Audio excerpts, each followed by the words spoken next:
Hello विद्यार्थी मित्रों, ધોરણ 12 ફિઝિક્સ વિષયમાં ચેપ્ટર નંબર 9 કિરણ પ્રકાશ શાસ્ત્ર અને પ્રકાશ્ય ઉપકરણોમાં સ્વાધ્યાયનો 9.31 નંબરનો પ્રશ્ન આપણે ધ્યાનમાં લઈએ.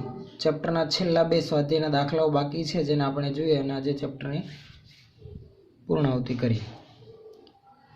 9.31 નંબરના પ્રશ્નનો ઉલ્લેખ કંઈક અહીંયા સ્ક્રીન પર કરેલો છે. જુઓ, ગેલ્વેનોમીટરના ગૂંચળા સાથે જોડેલ ગૂંચળું એટલે કે કોઇલ, તેની સાથે જોડેલ સમતલ અરીસાની ઉપર લંબરૂપે આપાત કિરણ આકૃતિમાં બતાવ્યા પ્રમાણે તે જ માર્ગે પાછું ફરે છે. મિત્રો, અહીં આકૃતિ સ્ક્રીન પર દર્શાવેલી નથી, જે હું અહીંયા દર્શાવી રાખું કે એવું કીધેલું છે કે એની કોઇલ સાથે જોડેલ એક સમતલ અરીસા પર લંબરૂપે આપાત થતું કિરણ તે જ માર્ગે પાછું ફરે છે. ધારો કે એક આપણો સોર્સ ક્યાંક અહીંયા છે,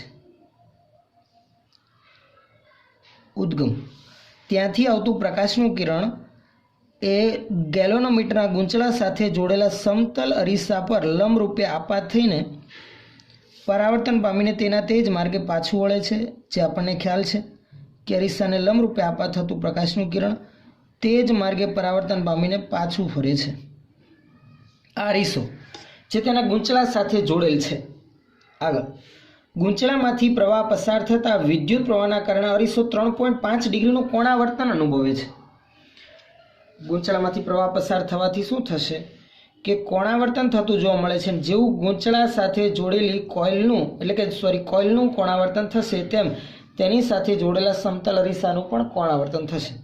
કોણાવર્તન કેટલા ડિગ્રી થાય છે? 3.5 ડિગ્રી જેટલું. તો અહીંયા 3.5 ડિગ્રી જેટલું કોણાવર્તન આપણે અહીંયા આકૃતિમાં દર્શાવી રાખીએ કે સમતલ અરીસો 3.5 ડિગ્રી ખસ્યો. આ કોણાવર્તન હું થીટા વડે દર્શાવું છું. જો હવે એ સોર્સમાંથી પ્રકાશનું કિરણ આપાત થાય તો પરાવર્તન પામીને તેના તે જ માર્ગે પાછું નહીં આવે, કારણ કે આપાત થતું કિરણ હવે લંબરૂપે આપાત થશે નહીં, કારણ કે અરીસાની પોઝિશન આ રીતે 3.5 ડિગ્રી પર આવી ગયેલી છે. તો હવે પ્રશ્ન એવો છે કે અરીસાથી 1.5 મીટર દૂર મૂકેલા પડદા ઉપર પરાવર્તિત કિરણના બિંદુનું સ્થાનાંતર કેટલું હશે? પહેલાં જે ત્યાંનું ત્યાં જ પાછું આવતું હતું, હવે એ પરાવર્તિત કિરણ પડદા પર કેટલા અંતરે સ્થાનાંતરિત થયું હશે ને એ આપણે મેળવવાનું છે. તો હવે એ પરાવર્તિત કિરણ કેટલા ખૂણે પરાવર્તિત થઈને ધારો કે સંપાત થઈ, તો કે ધારો કે જે ખૂણે આપાત થયું એના એ જ ખૂણે પરાવર્તન પામીને અરીસાથી 1.5 મીટર દૂર મૂકેલા પડદા ઉપર ક્યાંક અહીંયા સંપાત થાય છે. જે બિંદુને ધારો કે અહીંયા આપણે નામ આપી દઈએ, અહીંયા હું નામ આપી દઉં છું, ધારો કે આ એમ મિરર મૂકેલો છે તે બરાબર છે ને, અહીંયા હું ધારો કે નામ આપી દઉં પી બિંદુ. આ પડદા અને અરીસા વચ્ચેનું અંતર આપણને અહીંયા આપી દીધેલું છે 1 પોઈન્ટ કેટલું છે 5 મીટર. આ અંતર આપણને આપી દીધેલું છે. આપણે આ સ્થાનાંતર મેળવવું છે, ડી જેટલું જે સ્થાનાંતર થયું તે આપણે મેળવવાનું છે. હવે જરાક એના માટેની માહિતી ધ્યાનમાં લઈએ. જો સમજો પ્રશ્ન, પહેલાં લંબરૂપે આપાત થતું હતું તો તેના તે જ માર્ગે પાછું ફરતું હતું, પણ હવે અરીસાનું 3.5 ડિગ્રી એટલે થીટા જેટલું કોણાવર્તન થયું, તો પરાવર્તિત કિરણનું કેટલું કોણાવર્તન થયું હશે? તો કે જરાક ધ્યાન આપો. અરીસાનું 3.5 ડિગ્રીનું કોણાવર્તન થતાં સપાટીને દોરેલા લંબ સાથે હવે પ્રકાશનું કિરણ 3.5 ડિગ્રી પર આપાત થશે, અને જેટલા ખૂણે આપાત થાય એટલા ખૂણે તેનું શું થાય? પરાવર્તન થાય. એટલે આ જે ખૂણો થશે ને એ કેટલો થશે? થીટા કરતાં બમણો, 2 થીટા જેટલું પ્રકાશના કિરણનું કોણાવર્તન જોવા મળશે. એટલે પરાવર્તિત કિરણ મૂળ માર્ગ સાથે 7 ડિગ્રીના ખૂણે રિટર્ન આવે છે તેમ કહેવાય. સમજણ પડે છે? આ 2 થીટા કઈ રીતે આવ્યું? તો કે અહીંયા હું લંબ દોરીશ ને તો આ રીતે આવશે. આપાત કોણ થીટા જેટલો, પરાવર્તન કોણ પણ થીટા જેટલો, તો ટોટલ 2 થીટા જેટલું કોણાવર્તન થશે. આથી એ પરાવર્તન કોણ અને આપાત કોણનો સરવાળો કરતા ટોટલ મૂળ માર્ગ સાથે 7 ડિગ્રીનું કોણાવર્તન થશે. તો એના આધારિત હવે આપણે આ જે ડિસ્પ્લેસમેન્ટ એટલે કે સ્થાનાંતર જોવા મળ્યું પડદા પર બિંદુનું તે આપણે મેળવી રાખીએ. સૌથી પહેલાં માહિતી લખી રાખીએ. હમણાં આપણે વાત કરીએ કે પ્રવાહ પસાર થતા અરીસો થીટા બરાબર 3.5 ડિગ્રીનું શું દર્શાવે છે? કોણાવર્તન અનુભવે છે. આથી અરીસા પરથી પરાવર્તિત થતું કિરણ પરાવર્તનના નિયમ મુજબ કેટલું 2θ જેટલું કોણાવર્તન અનુભવશે. આથી અરીસા પરથી પરાવર્તિત થતું કિરણ પરાવર્તનના નિયમ મુજબ 2θ જેટલું કોણાવર્તન અનુભવશે. માટે અહીંયા લખી રાખીએ 2θ બરાબર 2 ગુણાકારમાં 3.5 ડિગ્રી એટલે કે 7 ડિગ્રી. આ 7 ડિગ્રીનું રેડિયનમાં મેળવો તો 7 ગુણાકારમાં ડિગ્રીના રેડિયન માટે પાઈના છેદમાં 180 વડે ગુણાકાર તો 7π/180 રેડિયન થયું. હવે આપણે આ ડી મેળવવું છે. જો આ 2θ નું મૂલ્ય નાનું છે, 7 ડિગ્રીનું મૂલ્ય એટલે કે ખૂણો નાનો છે. નાના ખૂણા માટે tan θ આધારિત પદ લાગુ પાડી. પહેલા લખી રાખીએ અરીસા પરથી પરાવર્તિત કિરણના બિંદુનું પડદા પર સ્થાનાંતર કેટલું છે ડી. અરીસા પરથી પરાવર્તિત કિરણના બિંદુનું પડદા પરનું સ્થાનાંતર કેટલું છે ડી છે. માટે આપણે આકૃતિ પરથી એમ લખી શકીએ આકૃતિ પરથી tan 2θ નાના ખૂણા માટે માત્ર 2θ બરાબર શું લખાય ડી ના છેદમાં 1.5 સામેની બાજુના છેદમાં પાસેની બાજુ. આપણે ડી મેળવવું છે માટે ડી બરાબર 2θ * 1.5. થીટાનું મૂલ્ય રેડિયનમાં છે તો 2 ગુણાકારમાં 7π/180 * 1.5 ગુણાકાર કરશો 2 ગુણાકારમાં 7 ગુણાકારમાં 3.14 સોરી અહીંયા 2 નહીં આવે કારણ કે થીટાનું મૂલ્ય 3.5 એટલે સીધું 7 જ આવશે બરાબર. 2θ બરાબર સીધું 7π/180 તો 7 ગુણાકારમાં 3.14 ગુણાકારમાં 1.5 ના છેદમાં 180 કરશો તો પરિણામ તમારું 1.8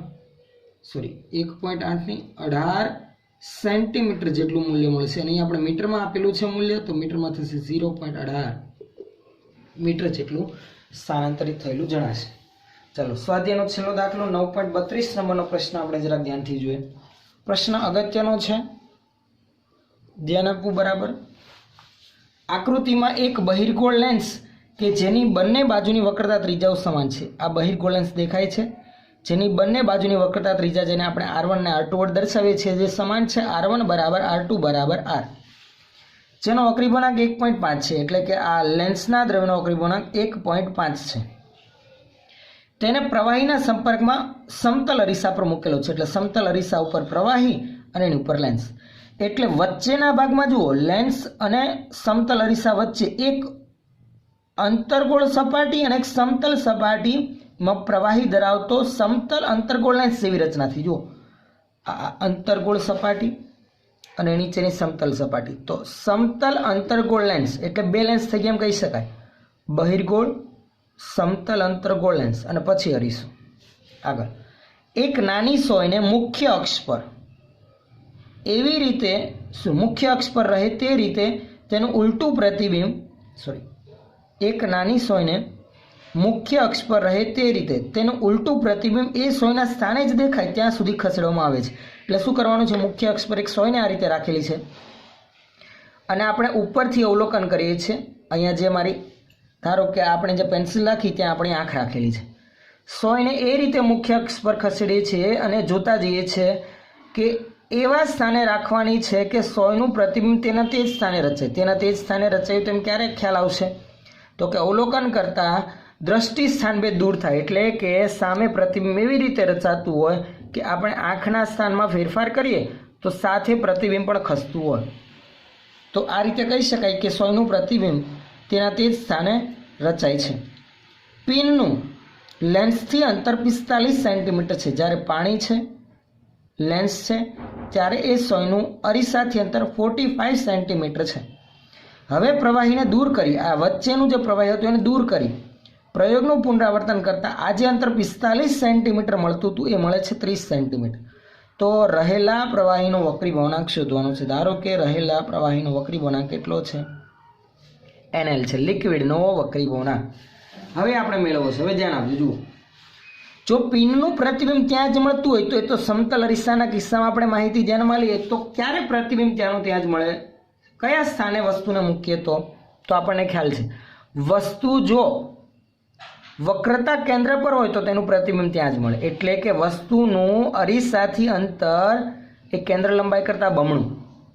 એટલે આજે 45 સેન્ટીમીટર અંતર આપેલું છે કે 30 સેન્ટીમીટર અંતર આપેલું છે એ સંયોજનના કિસ્સામાં એમ કહી શકાય વક્રતા ત્રિજ્યા જેટલું અંતર છે. એટલે કે કેન્દ્ર લંબાઈ સમતુલ્ય કેન્દ્ર લંબાઈ કરતાં કેવું બમણું અંતર. એટલે કે અહીંયા આપણને કેટલું આપેલું છે, જ્યારે પાણી હોય તે કિસ્સામાં 45 અને જ્યારે પ્રવાહી દૂર કરવામાં આવેલું હોય તે કિસ્સામાં 30 સેન્ટીમીટર અહીંયા આપણને આપેલ છે. સૌથી પહેલાં કયો કિસ્સો આપણે ધ્યાનમાં લઈએ કે જ્યારે પ્રવાહી નથી તે કિસ્સામાં આપણે મેળવો છે પ્રવાહીનો વક્રીકોણાંક. તો પ્રવાહી નથી ને તે કિસ્સામાં આપણે વક્રતા ત્રિજ્યા જે બંને બહિર્ગોળ સપાટી માટે સમાન છે તે આપણે મેળવી. તો સૌથી પહેલાં તો નોંધી રાખીએ પ્રવાહીની ગેરહાજરીમાં આપણે બહિર્ગોળ લેન્સ અને સમતલ અરીસાના સંયોજનની સમતુલ્ય કેન્દ્ર લંબાઈનું બમણું મૂલ્ય કેટલું આવશે તો કે 30 સેન્ટીમીટર. પ્રવાહીની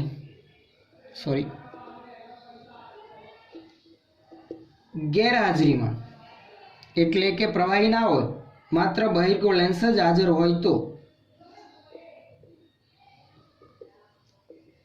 બહિર્ગોળ લેન્સ અને સમતલ અરીસાના સંયોજનની સમતુલ્ય કેન્દ્ર લંબાઈ શું આવશે તો કેનું સમીકરણ 1/f ઇક્વિવેલન્ટ સમતુલ્ય કેન્દ્ર લંબાઈ બરાબર 1/f(L1) બહિર્ગોળ લેન્સ એક વખત વક્રીભવન બીજી વખત વક્રીભવન. જો એક વખત વક્રીભવન થઈને આગળ એવું પરાવર્તન પામીને પછી પાછું જશે. પ્રવાહી નહીં હોય તે કિસ્સાની આપણે વાત કરીએ છીએ. ખ્યાલ આવે છે? તો FL1 + FL1 2FL1 થશે કારણ કે સંયોજનમાં જોવા જઈએ તો પ્રકાશનું કિરણ આવે એક વખત વક્રીભવન પામે પછી પરાવર્તન પામે ને પાછું વક્રીભવન પામશે. તો 2/FL1 + 1/FL2 એટલે કે જો કે સમતલ અરીસાની કેન્દ્ર લંબાઈ તો ઇન્ફિનિટ હોય એટલે 1/FL2 આપણે લખીએ તો 0. તો 1/f ઇક્વિવેલન્ટ બરાબર 2/FL1 થશે. થાય આથી આમ લખી શકાય f ઇક્વિવેલન્ટ બરાબર FL1/2.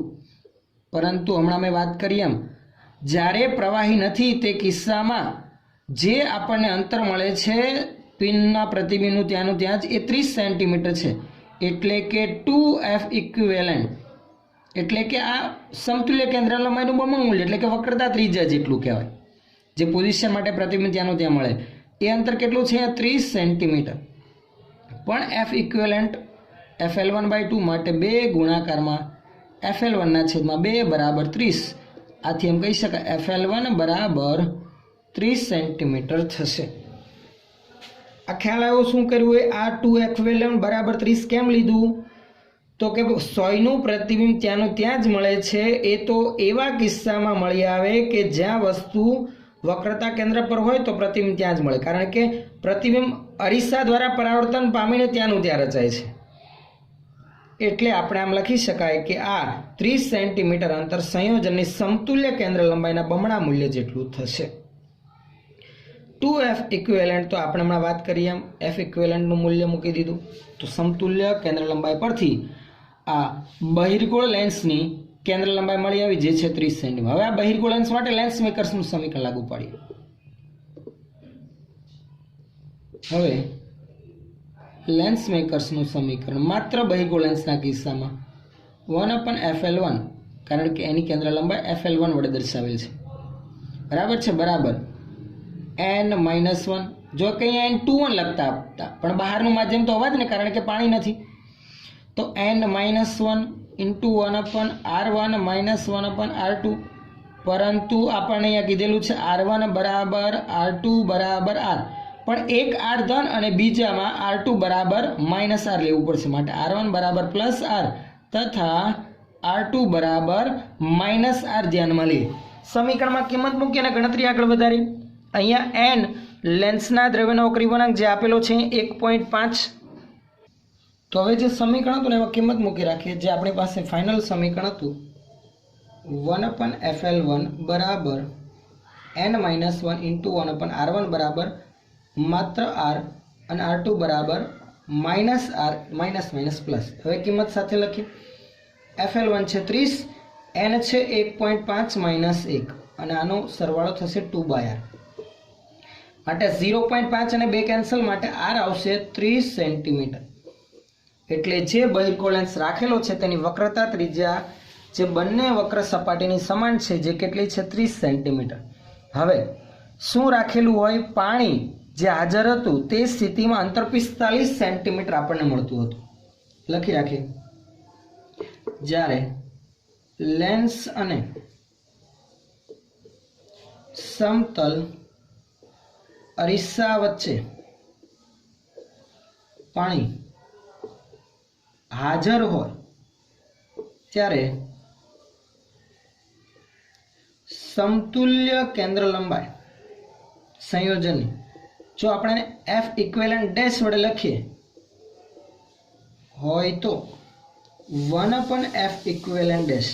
જો આવી સ્થિતિમાં શું થશે? જુઓ, આવી સ્થિતિમાં પાણી હાજર હોય તો એક તો લેન્સ દ્વારા વક્રીભવન, પછી આ અંતર્ગોળ સમતલ સપાટી દ્વારા તૈયાર થતો સમતલ અંતર્ગોળ લેન્સ એમ પણ કહી શકાય, તેના દ્વારા વક્રીભવન, પાછું એના દ્વારા વક્રીભવન પરાવર્તન પામીને આવશે ત્યારે પાછું લેન્સ દ્વારા. એટલે કે સમીકરણ બનશે 1/FL1 પ્લસ 1/FL1 બે વખત બહિર્ગોળ લેન્સ અને બે વખત પેલું પાણી આધારિત તૈયાર થતી સપાટી સમતલ અંતર્ગોળ લેન્સ દ્વારા વક્રીભવન.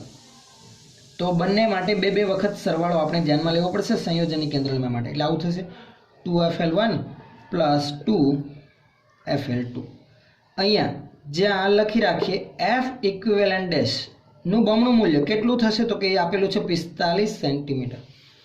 100નું પ્રતિબિંબ ત્યાંનું ત્યાં જ મળે છે જ્યારે પાણી હાજર હોય ત્યારે, પણ એ 45 સેન્ટીમીટર અંતરે. એટલે સંયોજનની કેન્દ્ર લંબાઈનું બમણું મૂલ્ય એટલે વક્રતા ત્રિજ્યા 45 થશે. તો આથી આવું થઈ ગયું ને, F ઇક્વિવેલન્ટ ડેશ બરાબર 45/2 સેન્ટીમીટર. તો FL1 તો પાછું 30 છે જ, આથી કિંમત મૂકી રાખીએ. 2/45 બરાબર 2/FL1 30 પ્લસ 2/FL2 બે કેન્સલ થઈ જતા 1/FL2 બરાબર 1/45 માઇનસ 1/30 માટે FL2 બરાબર તમે સાદરૂપ આપશો તો 45 ગુણાકારમાં 30 અને છેદમાં આવશે -15 કેન્સલ થઈ જતા -90 સેન્ટીમીટર આપણને મળશે. FL2 એટલે કે પ્રવાહી આધારિત તૈયાર થતો સમતલ અંતર્ગોળ લેન્સ. જુઓ, આ પ્રવાહીના દ્રવ્યનો આ અંતર્ગોળ સપાટી રચાય છે અને સમતલ સપાટી રચાય છે. આ પ્રવાહી આધારિત તૈયાર થતો સમતલ અંતર્ગોળ લેન્સની કેન્દ્ર લંબાઈ આપણને મળી જે છે 90 સેન્ટીમીટર. હવે એના માટે આપણે લેન્સ મેકર્સનું સમીકરણ લાગુ પાડીએ. માટે લેન્સ મેકર્સનું સમીકરણ કે જેથી તેના વક્રીભવનાંકનું મૂલ્ય આપણને મળી જાય, એટલે કે પ્રવાહીનો વક્રીભવનાંક 1/FL2 બરાબર. હવે એ પ્રવાહીના દ્રવ્યનો વક્રીભવનાંક આવશે કારણ કે એના માટે જ આપણે લેન્સ મેકર્સ લાગુ પાડેલ છે. તો NL-1 into 1/R1 minus 1/R2, જ્યાં R1 બરાબર R થશે કારણ કે જુઓ જે સપાટી અંતર્ગોળ છે તે બહિર્ગોળ લેન્સ સાથે સંપર્કમાં જ છે, એટલે એની જેટલી વક્રતા ત્રિજ્યા છે એટલી જ આ અંતર્ગોળ સપાટીની છે, એટલે તો R જ આવશે. તથા R2 બીજી સપાટી સમતલ જેની વક્રતા ત્રિજ્યા ઇન્ફિનિટી, તો R2 બરાબર ઇન્ફાઇનાઇટ.